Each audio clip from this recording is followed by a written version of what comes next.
যারা একটুতেই খুশি হয় তাদের কপালে সেই একটুই জোটে না। অথচ কিছু মানুষ আছে যাদের অনেক আছে বা অনেক কিছু পায়, তারা হয়তো আরও চায়। কিন্তু আমার কপালটা এমন, আমি একটুই যদি খুশি থাকি আমার কপালে সেই একটুকুই থাকে না। এত কিছু সাজসজ্জা সব কিছুই আছে, তবু তার মধ্যে কিচ্ছু নেই। সব কিছু থেকেই আমি নিঃস্ব, আমার কিছুই নেই। যাই হোক, এসব কথা বাদ দিয়ে ফিরে আসি ব্লগে। সকালবেলা ঘুম থেকে উঠে ঘরদোর ঝাড়ু দিয়েছিলাম, তারপরে এসেছিলাম পাপার জন্য ছাতু করার জন্য। পাপাকে আমি ছাতুটা যেটা খাওয়াই সেটা আমি গরম জলেই করে দিই। গরম পড়ার জন্য অনেক দিন পাপাকে ছাতু খাওয়াইনি। এই একটু নুন আর একটু লেবু দিয়ে খাওয়াই পাপাকে। অনেক দিন বাদেই আজকে খাওয়াচ্ছিলাম, প্রায় যতদিন গরম পড়েছে ওকে খাওয়াইনি। ঠান্ডা করতে দিয়ে চলে এলাম স্নান করার জন্য। ছাতুটা প্রচণ্ড গরম পড়েছে তো, আর গরম, ভাবলাম স্নান করে এসে পাপাকে খাওয়াবো। স্নান করে চলে এসেছি, এবার পাপাকে খাওয়ানোর পালা।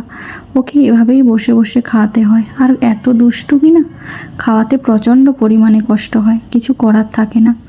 পাপাকে খাইয়ে চলে এসেছি নিজের খাওয়ার জোগাড় করার জন্য। একটু বাপি ছোলা সিদ্ধ এনেছিল, আর এখানে দিয়েছিলাম শসা, পেঁয়াজ, কাঁচা লঙ্কা কুচি। এটাই খাচ্ছিলাম, তারপরে ভাবলাম যে না, দুটো মুড়ি নিয়ে খাই। ওই যে মুড়ি খাওয়ার অভ্যাস আছে, বাঙালি মানেই তো বাড়িতে থাকা মানে মুড়ি খাওয়া। যারা যারা বাইরে থাকে তারা মুড়ি খেতে চাইলেও পায় না। যেমন আমার বর, সে যেমন জায়গায় থাকে মুড়ি মানে কেনার মতো তার পজিশনই হয় না। তাই যখন যায় কাজে তখন মুড়ি নিয়ে যায়, তবে কিছুদিনের মতো মুড়ি থাকে, তারপরে শেষ হয়ে যায়।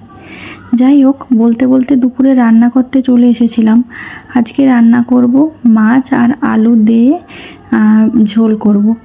তো আলুগুলো ভেজে নিচ্ছিলাম নুন হলুদ দিয়ে, আর পাপার জন্য আজকে সেদ্ধ ঝোল বানাবো, আর নিজেদের জন্য আদা রসুন পেঁয়াজ দিয়ে ঝোল।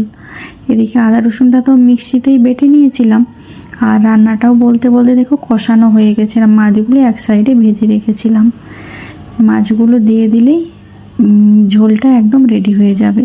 এই দেখো, বলতে বলতে ঝোলটাও আমার রেডি হয়ে গেল। যাই হোক, চলো টাটা, আজকের মতো এতটাই।